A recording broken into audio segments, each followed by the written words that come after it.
Andrew Bridgen, I asked you to join me for this in-depth look at what's going on in the Philippines.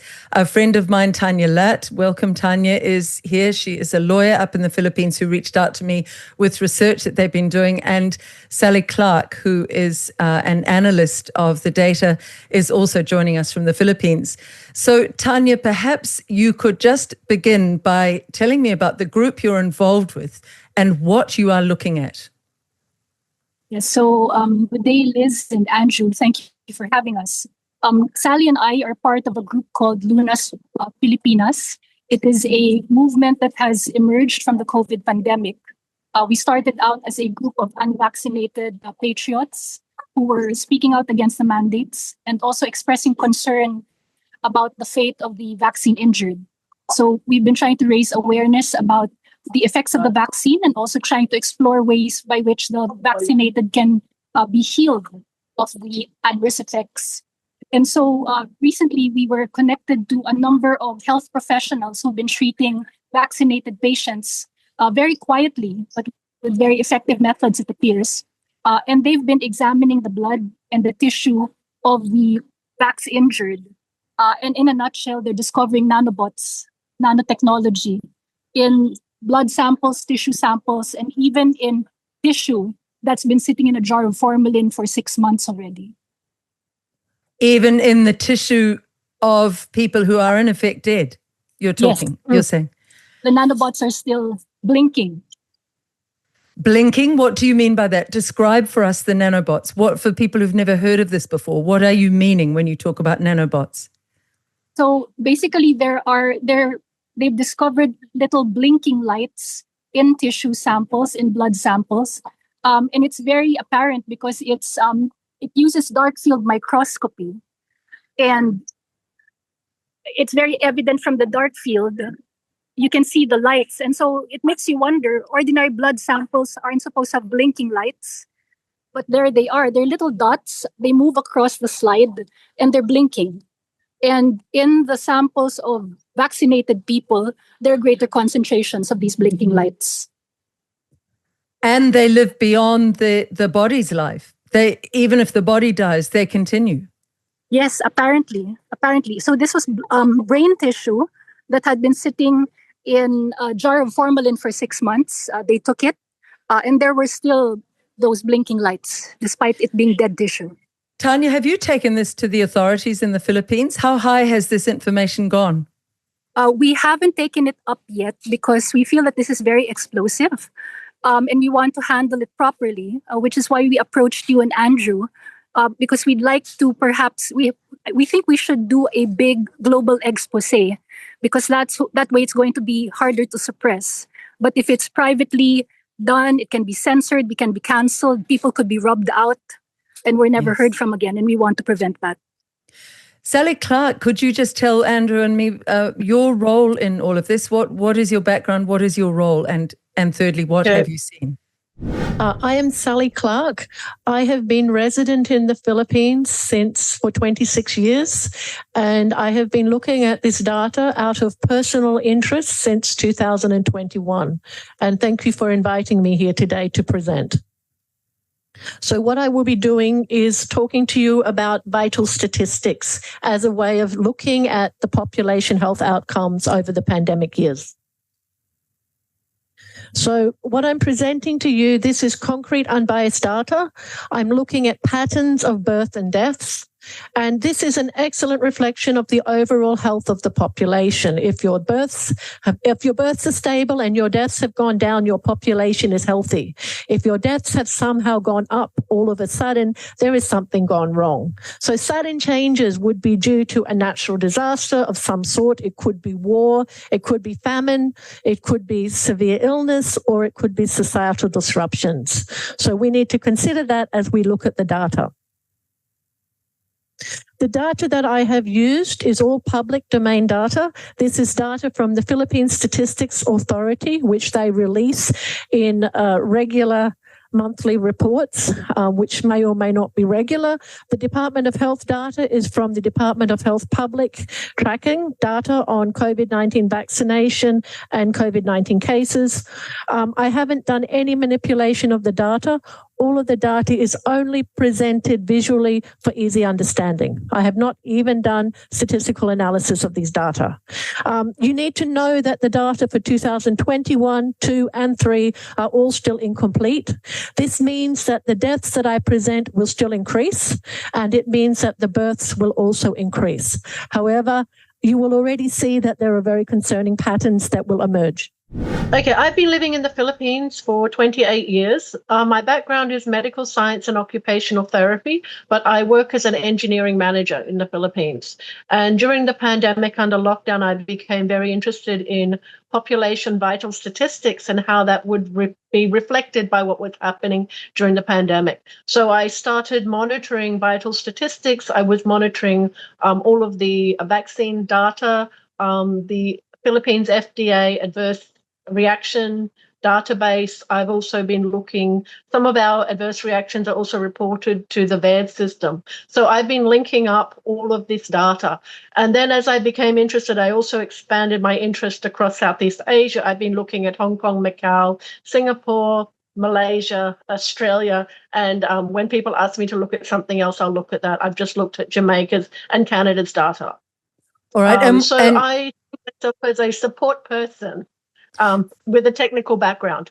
For the Philippines, what jabs did you have there? Was it all Pfizer, or was it a number of others as well? The biggest doses that we had Coronavax, which is the Chinese Sinovac, and we also had Pfizer as the main doses. We had quite a range. We also had AstraZeneca. We also had Janssen, which was a catastrophic adverse reactions observed. We also had Sputnik, and we had a few other bits and pieces. Goodness me. What have the reactions been? How heavily affected has the population in the Philippines been? The Philippines started vaccine dosing on the 1st of March 2021. We saw a rise in deaths immediately. But that was initially particularly amongst elderly people. We had a lot of clergy, because we have a lot of retired nuns and brothers and priests here. We saw quite massive deaths among their population as well as in the hospitals. But when they pushed the vaccine to the rest of the population, the deaths continued rising. But then in July of 2021, we saw a massive spike in deaths. And I was able to show that this exactly correlated and increased based on the number of Janssen vaccines administered in the Philippines. And I estimate about 1 in 35 people who received Janssen died. And there were cover-ups. We had whole families who were vaccinated and died within days of each other. And we also had an incident where market vendors, around 28 of them, were vaccinated and died, and that was very aggressively covered up by the government.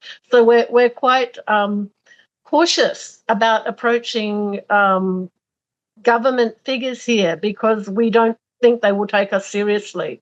And we did have an excess and death inquiry here in the Philippines, which it died off. It never progressed. I think there were political motivations for that. And once those political motivations were achieved, there was no longer interest in pursuing that. Are the jabs mandatory in the Philippines?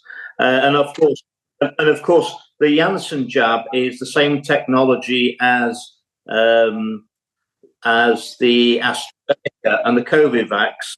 It's a DNA strand to code for mRNA to make the spike protein inside an adenovirus vector. Yes, to get it's an adenovirus vector vaccine. All of those were actually withdrawn, weren't they? Yeah, so for Janssen, it was very interesting. The Philippines batches were discrete to the Philippines. They weren't given to any other country. We had 4 batches that were all delivered, 3.2 million doses. It was distributed throughout the Philippines and injected in a very short period of only about 3 to 4 weeks. And we saw a massive spike in deaths in every single location that was rolled out. We had 43% excess deaths in 2021, which started in March, but peaked July, August, September. And then they stopped counting the data. I know for a fact that they never completed the vital statistics in 2021. And was this all ages? Was this children affected as well? In the Philippines, the vaccines were only rolled out to age 5 and above, but the children aged between 5 and 12 were not vaccinated until 2022. So the excess deaths in 2021 were across older children and adults. And have you seen the nanobots? Have you seen what Tanya is talking about? I saw the presentation. The nanobots that she's talking about are alarming. I have had quite a crash course in the last few days once we've seen this, because we've only recently seen this. But these nanobots are very concerning. But what's even more concerning, which Tanya hasn't mentioned yet, is that these doctors were able to measure EMF on pneumococcal vaccines, and they were able to observe nanobots and self-assembly in other vaccines that are currently being given to people in the Philippines. And they said that the worst one they've seen so far is the hepatitis B vaccine, which is mandated to all children in the Philippines on day of birth. And this is absolutely mind-blowing. You are seeing these self-assembling nanobots, these blinking. Okay. This is all very recent. We've only started discussing this. We've only become aware of it in the last couple of weeks, maybe 2 weeks. And the doctor had only she had started off looking at people's blood and seeing the nanobots. And then she was asking, where is this coming from? And she started looking at food and water. And she was able to see the nanobots even in the sap from trees. So these are moving, blinking lights. So nanotechnology can be very small particles. We don't know the source. We assume that they would come from geoengineering. We do know we get sprayed here. We see the lines in the sky. But one of the key things she also raised, that they saw flickering, blinking lights inside yeast, which is quite astounding. Yeast should not be having light generating properties inside the yeast cells.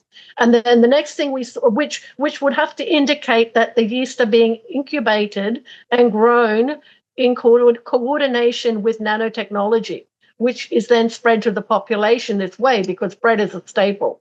And the next thing that we were very concerned is they've just started looking at vaccines. So the pneumococcal vaccine, they were able to measure EMF being emitted from the vaccine. And they could see the I haven't seen a slide of the nanotechnology from the pneumococcal vaccine, but I did see the slides of the nanotechnology in the hepatitis B vaccine. And the doctor was in absolute shock that she was able to see the highest concentration she's yet seen in the hepatitis B vaccine. I think it comes from Serum Institute of India. And she was able to observe self-assembling structures which looked like microchips in the hepatitis B vaccine. Andrew, what is your reaction hearing this? You get a lot of feedback from around the world from people on what's going on with these. Have you heard anything along these lines? Yes, I have heard reports that there may be nanotechnology in the COVID-19 vaccines. And obviously we've seen the reports of individuals having unlicensed MAC addresses post-vaccination. I've seen evidence of that myself. It's deeply concerning. We need to get scientists and groups in Europe and America to have a look at this and to either confirm it or debunk it.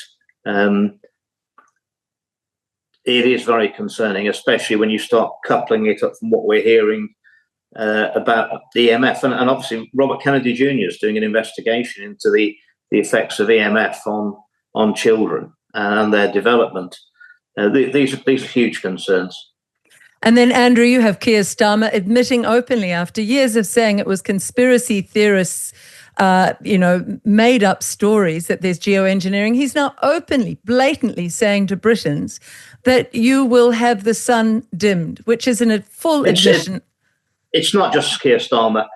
Before the last written question I got back before the general election was called last May, I'd asked the government, the Conservative government, if they could confirm whether they're aware of or taking part in any geoengineering, cloud seeding or weather manipulation affecting UK airspace, and they denied it in writing when everyone could see what was going on. The reason that they're now going for authorized geoengineering so-called experiments is because I think those people who've been partaking in this crime against humanity, spraying us from the air, they're very nervous because a lot of people know about it, and they now need a legal cover for doing it. Yes, but I have never heard of it in yeast or in tree sap. Have you ever heard of that? That this the implication that this nanotechnology, this micro technology could be being dropped from the air onto our soils. This is really, Sally, what you are heading towards, isn't it? Yes.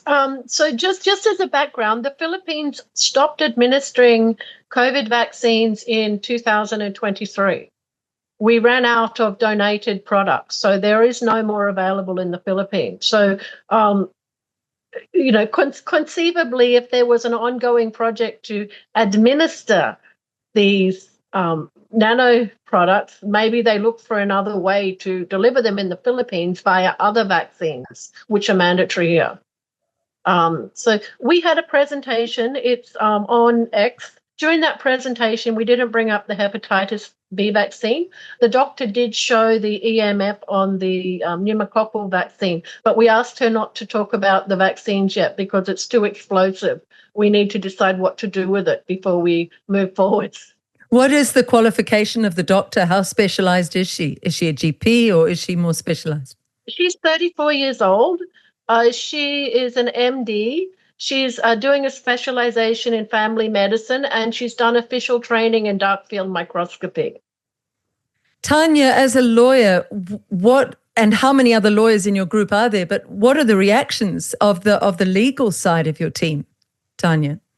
Well, we haven't had a chance to discuss it as a team yet, but looking at it politically, we're looking at the fact that the Philippines is in charge. We're the president-elect for the World Health Assembly happening this year, and the WHO pandemic agreement text has been finalized. So it's going to be tabled at the next Health Assembly. And then the International Health Regulation amendments, which were approved 2 years ago under very suspicious circumstances, they're going to lapse into law in a few weeks. And so we think that we need to come out with this information very, very soon, and perhaps raise a global call to exit the WHO and to hold people accountable, because the fact that they're now administering nanotechnology without our free and informed consent is clearly, it's a crime against humanity, and we all have to stand up and say enough is enough. We want no more of this.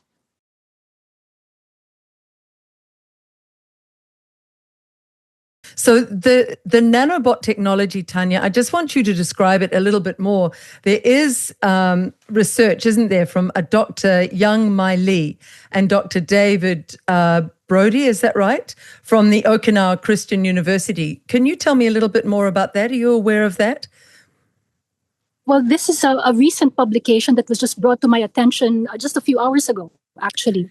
But apparently this is one study that's been done. There have been a few other studies that have come out recently, basically confirming that there are nanotechnology being discovered in the vaccines, and they're discovering it under dark field microscopy. There's a group in Latin America, if I'm not mistaken, La Quinta Columna, which has also been discovering nanotech using a different technology. But it seems that they're observing the same thing, self-assembling circuitry, emitting information detectable using EMF. And it's stuff that was not there before and is now there. And they called Dr. Young Mai Lee called it undisclosed additional engineered components. And when they're energized, they create discs, chains, spirals, tubes, and right angle structures. Now, this was published. You sent me this before our interview tonight. This was published in the International Journal of Vaccine Theory, Practice, and Research. And they are claiming, Andrew, that this leads to the turbo cancers and the autoimmune diseases that are absolutely exploding around the world. So this is from a published paper. I think Tanya and Sally are right. I think we need an international symposium of experts to look at this, Andrew. What as a politician of many years standing, what would be your reaction if you were the Prime Minister of the UK? What would you be calling for? Oh, if I were the Prime Minister of the UK, I'd have suspended the COVID-19 vaccine rollout and declared an inquiry 2.5, 3 years ago. But we are where we are. I think it's interesting that the very brave Prime Minister Fico in Slovakia made an announcement last week, a public announcement on their investigations into the contents of the vials of COVID-19 vaccines. And part of that, he said there were undisclosed contents in the vials, and that he'd passed all this information to Robert Kennedy Jr. And his team in America. And I'm actually thinking back. You remember when Matt Hancock, his private WhatsApp messages to his department aide were leaked some years ago. One of them said that Bill Gates owes me a favor for all the chips I've got into people's arms in the vax. Do you remember that? No, Matt Hancock wrote that. Yes, he did. Sally, you might want to jump in about that. Yes, Sally. Yeah, I want to raise the very key point that you said undisclosed contents in vials of COVID vaccines, but it now appears that there's undisclosed contents in vials of all vaccines with what we're seeing. Yes. And in the Philippines, we lose about 20,000 babies a year die before they turn 1. Goodness. In the UK, I heard we're having 400 stillbirths a week, which are all being covered up because the government now pay for baby death and late miscarriage funerals, so they don't go through the normal funeral system. So otherwise they'd be noticed and reported, and that was all bought in a few years ago. And I'm cynically thinking that was exactly why it was bought in. Yeah, I would say to anybody who believes in Bill Gates, please look into his background. His family they're major supporters of eugenics. Eugenics are the killing off of the human population to reduce human population numbers. Sally, what were you going to say? We have heard Bill Gates and also Yuval Harari saying that humans are going to be connected to the Internet of Things. And it would appear that this nanotechnology is used as part of this, particularly now that we see they're self-assembling, and the fact that we could measure, or our doctor could measure EMF emitted by vaccines, and she's doing some sequential monitoring to see if that changes over time as the microstructures develop, means that there's antenna being injected. So just explain that. She's going to follow somebody's blood and watch whether it gets bigger and bigger, in effect. No, what she's done is she's taken a sample of vaccine and put it on a slide. It goes in between two slides. So what she sees is not evaporation. And she can actually observe the structure forming and growing over time. And she can watch that over hours or over days, what happens with that sample. So she's looked at pneumococcal and hepatitis B vaccine. She won't have access to any COVID vaccines here because they're no longer available. So it looks as if it could be in all vaccines, and as you said, in childhood vaccines. Just in terms of this, for people who can't quite comprehend, this is magnified, up to 400 times? These are very, very small structures when you first look at them. Is that right? Yeah, they're incredibly small structures. They're also molecular because you can see cells, and these are particles which are very hundreds of times smaller than cells. I'd have to look at the magnification details. So we see flashing lights, but then we see structures physically assembling, and you can see lines in these structures. So these don't look like natural structures. They may be responding to the Wi-Fi signal because they have Wi-Fi signal in the clinic where she's doing these monitoring. But the patterns of death that I observed make me believe that vaccines reached everywhere. and the patterns of the falling births. It looks like the Philippines in 2024 will end up with about a 30% loss of births compared to 2019. And that's right across the Philippines, 1/3 reduction in births. The data's not complete yet, but that's what it's looking like so far. Is that stillbirths that are happening or miscarriages? No, not stillbirths, births that never happened.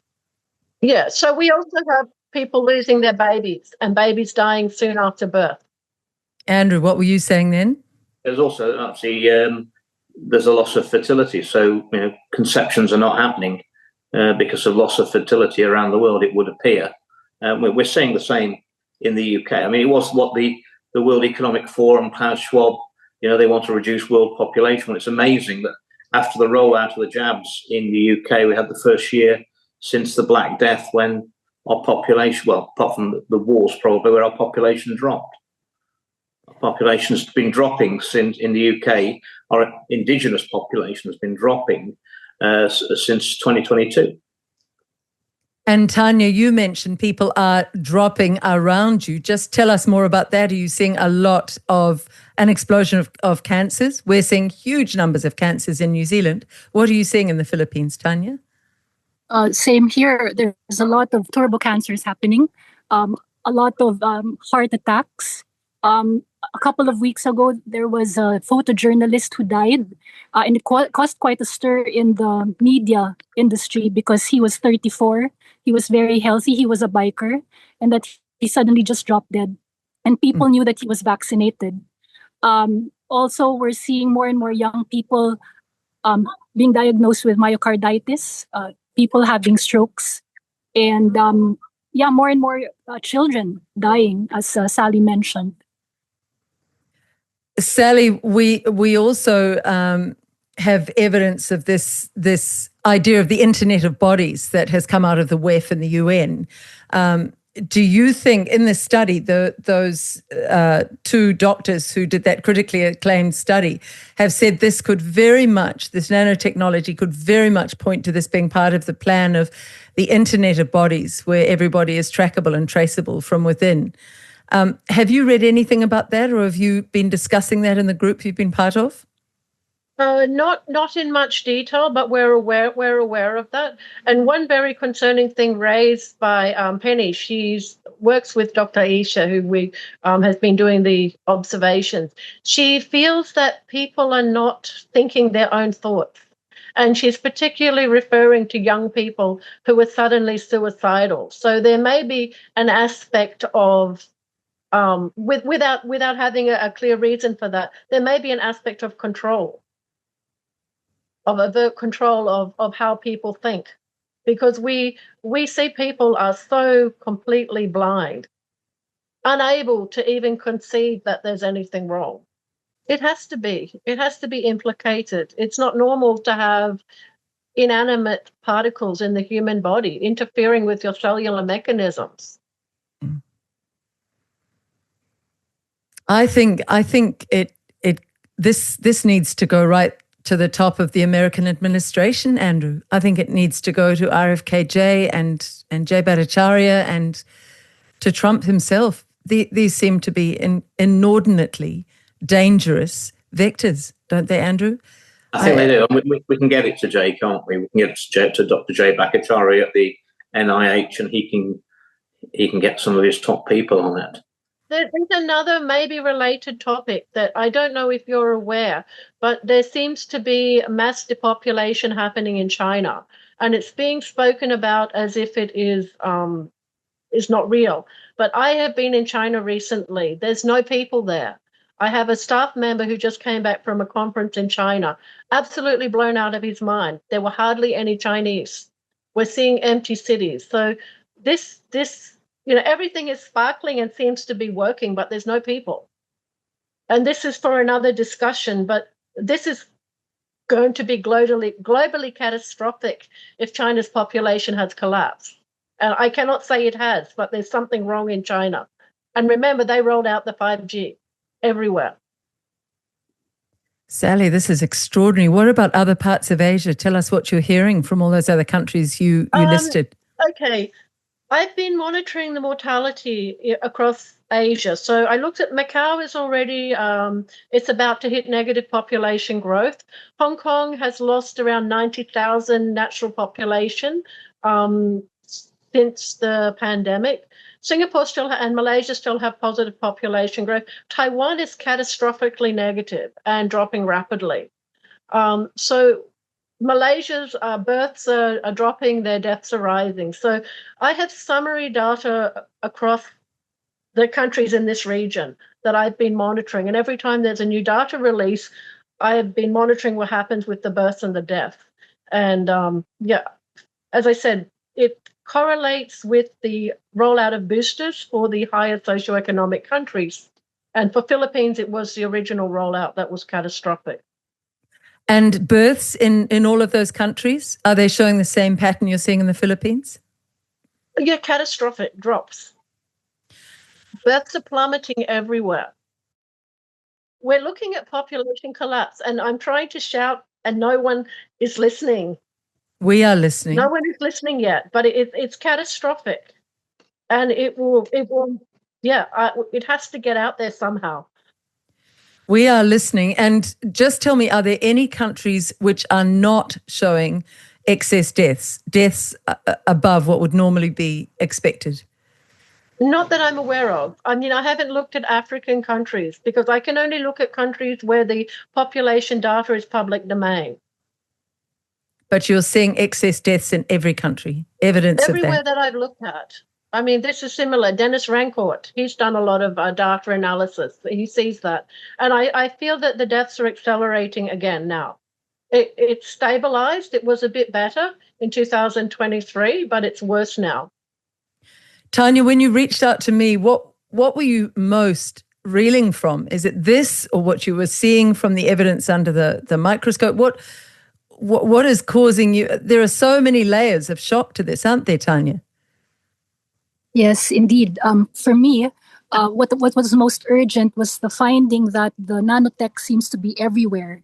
So it wasn't only in the vaccines, it wasn't only in the food or in blood and tissue samples, but it was in coconut sap, as Sally mentioned. It was in rainwater. It was in deep well water, several feet below the ground. And so it seems to be everywhere. And coupled with the news that the UK is going to approve, the dimming of the sun that Bill Gates is proposing, it's really basically saying that he will have, the ability to just spray nanotech everywhere and, anywhere. And that really is the cause for concern, because I think it's really a last-ditch effort to make us all transhumanists. Transhuman, make us no longer human and be able to control us using 5G. Andrew, your reaction to that? We need to get the scientists in Europe and America on this and see if they can confirm these results and what conclusions they come to. We need to do that pretty quickly, I think. So many people, Andrew, are saying, when are we going to see arrests? And over on X, at least, I see imagined images, AI images of Bill Gates being taken away by police in chains. Many people know that, he is just the surface layer, but he is responsible for horrendous crimes against humanity, in my opinion. Andrew, what's your take on him? Oh, yes. He's got his fingers in many pies and none of them are good for humanity. I just want RFK Jr. and J. Battacharya to release the data they must be holding on the vaccines, the COVID-19 vaccines. I'm sure with their resources, they should know by now exactly what's going on.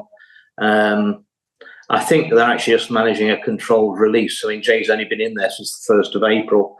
I think they're just thinking about how they're going to release all that. We're promised all the information by September, but the evidence of harms is so great. Yes. And quite honestly, if someone is determined to have another booster and they've already had 6, that's really up to them. But to vaccinate young children, babies who've not had any of these COVID-19 vaccines before, that is murder as far as I'm concerned, and that That's got to be stopped. And then on top of that, Andrew, it's what Sally's saying, that it's in all the jabs potentially. There is not a non-mRNA jab left, that the flu jabs have mRNA is something I've been told. They're talking about nanotechnology in all the jabs, aren't yes. they? Yes. Well, I mean, well, that would then indicate it. And if it is in the chemtrails that we've been sprayed with, it's a clear attempt that is a consistent phenomenon, which then you have to ask, why are they trying to do this? And then obviously you start to be linking it back to the EMF and the 5G rollout, and then it starts to make sense. But we need to get this confirmed one way or another. We do, and I was talking to Michael Yon, the incredible journalist who's been studying warfare for decades and writing some excellent books, but he was saying this is all part of a new form of warfare. And he said to say we will get round to looking at it, we will get round to taking it off the market if needs be, is like saying to somebody whose house is burnt down, I might think about getting the fire engine. You know, the house is burnt down. Sally, you are saying that right from your heart, aren't you? You are seeing population collapse. This is humanity ending. And we do not have time not to act. And you also do not forget that nearly every baby that's born is being born to a vaccinated mother. That baby is not vaccine-free. It's already compromised. And you start looking at the implications for its health. We don't know if these children will ever sexually mature because spike protein attracts to ovaries and testes. If we don't do something, this is the end of our civilization. I absolutely believe that. And we have to plan for depopulation. And it's critical that we do it rather than collapse. Sally, you said we have to plan for depopulation. What do you mean by that? I mean that so many people are going to die, that our populations are going to be so sparse that civilization cannot maintain its structures properly to continue. If what seems to be happening in China is real, and it's still conspiracy, it's not validated, but when I was in China, I saw no people. I was in a hotel, I saw one other person in the hotel. I looked out in the street, there were no people in the streets. And then my engineer just came back from Shanghai and said he couldn't believe what he saw in China. Shanghai is supposed to have 29 million people. He saw hardly anyone. If this is really happening in China, and it could be related to 5G and their vaccines plus other things combined, their society is on the edge of collapsing.